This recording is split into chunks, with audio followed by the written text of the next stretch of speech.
Automatic Works, dito tayo ngayon mga sir sa Alapan, Imus, Cavite. So ang customer natin ay nagmamay-ari po siya ng 3M Bike Shop. So ito po ay nasa Alapan, Imus, Cavite. Pwede nyo pong bisitahin kung malapit kayo, gusto nyo bumili ng bike para sa mga anak nyo.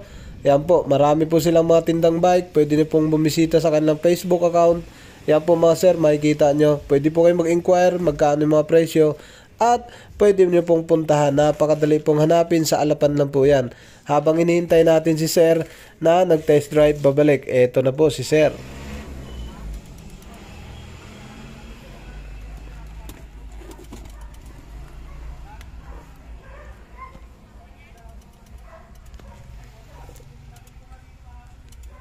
Ito ay yung Tucson 2010. Ang concern ng customer, nawawala yung letter P. Tapos may nailaw dito, tapos dyan may nailaw. Kailangan muna natin iskanin. Ang daming fault code, 10 fault code sa engine. Tapos sa EPS wala. ESP brake isa. So yun lang, 10, 11 ang fault code dyan. 11. Naka letter P yan sir, 11 ang fault code, 10 sa engine. Off natin susi, tingnan natin kasi on susi, push, nailaw siya. Nawala yung dito, yung parang nakalusong na ganun. Paka natin, start, umandar siya, nakailaw yung check engine. Yan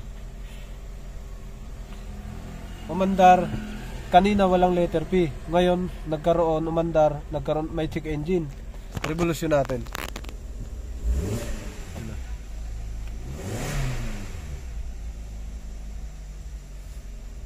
May check engine, tingnan natin kung ano yan. Off natin susi, on position lang tayo on. Wala na yung letter P, nawala. Nakailaw na rin So ito ay 4x4 yan. 4x4 to sir? 4x4. Yan ang fault code. Tingnan natin kung ano yan. Madami. So nawala na ilaw, naka-on.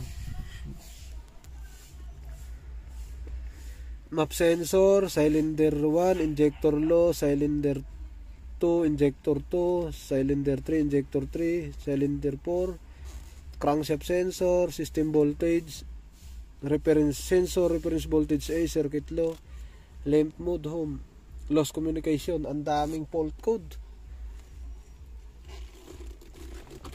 Picturean mo sir. Papicturean natin para may kopya sila. Yan. Tingnan natin to lahat doon. Nung nag-scan kayo? Okay, so bumalik na naman siya. Alright, so tingnan natin dito yung tinamaan noong injector, madami yun. Lamp mode pupunta sa electronics yun. Lamp mode yung fault code niya sa baba, yung tatlo pupunta sa electronics. Pero tingnan din natin ang injector. Ayun, masingit ko lang. Nagli-lamp mode siya pagka wala yung indicator. Tama. Kasi minsan napandar na. Tapos di ba umaandar na, nawawala yung indicator, mag-check engine. Tapos ito, magli-lamp mode. Nakakambyo siya pero ayaw pumasok yung mga gear Pasok naman. Pagka ganun di ba, nag-lamp mode na. Pwede kong i-1, 2, 3. Ganun, baliktad na siya. May papasok ko hanggang 6. Hila lang naman to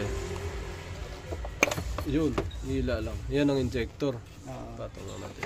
Hindi naman natin patakbuhin to. Ito ang injector, walang ginalaw. Yan, injector lahat, walang ginalaw. Nag-injector low. Tapos tingnan din natin, madaming langis. Ayan, kailangan maano lahat yan sir. Ito hanggang dito, tatamaan yan yung mga camshaft sa gilid.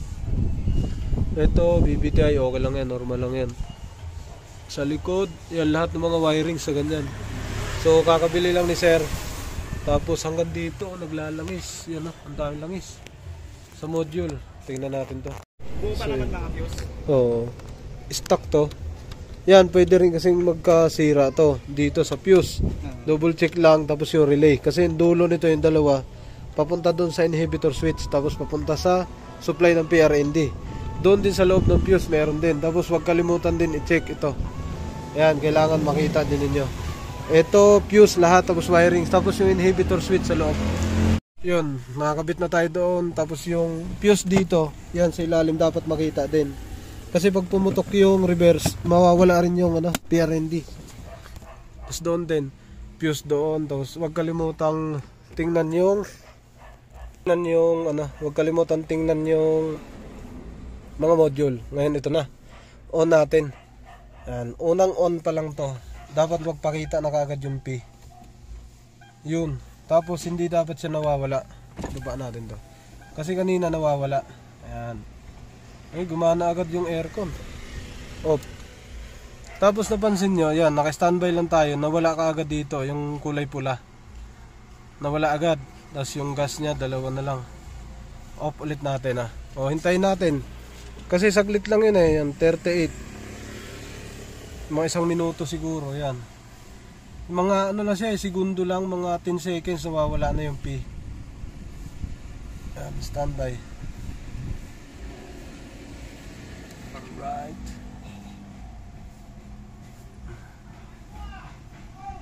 So, pabutin lang natin ng 1 minute. 39. 38 tayo kanina, mga 39 na siya. Pabutin natin ng 40. Andyan pa rin. Yan, off natin ulit. Yan. Kung nandyan ba yung P, tapos yung symbol dito na kulay pula, ayun, wala na, automatic na wala. Okay. Yan, 39, 40, 1 minuto lang. So yun ang titingnan natin. Tapos huwag kalimutan, dapat may scanner lagi. Scan. Okay. So yung letter P, 1 minuto na. Ayan, 39, 1 minuto. Ayan, buo. Hindi pa rin siya nawala. Okay, good. Start na natin mga sir. Hindi na siya nawala. Start. Yun, umandar. Wala nang wala nang check engine. Wala na rin yung kulay pula rito, yung parang palusong. Tapos iba na yung response niya. Malakas na. Reverse natin. Kasi may tama din ang transmission. Reverse. Neutral. Drive. Kompleto. 1, 2. So double check. Wiring, fuse, relay. Tapos module. Hanggat maaari. Rev. Okay. Off. Re-scan natin mga sir. Re-scan natin kung ilan yung fault code. Ayan, nandun pa rin yung P. Wala yung kulay pula.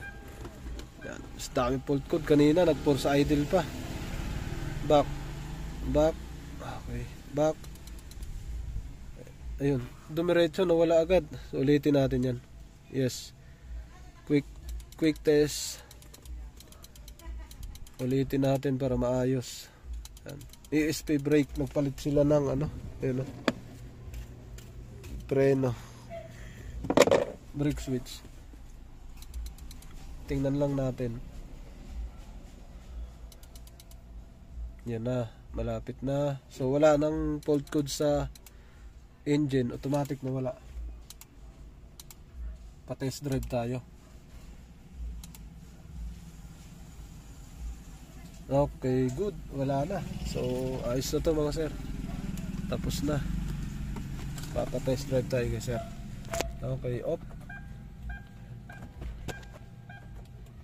Yun, mayroon pa rin. Okay.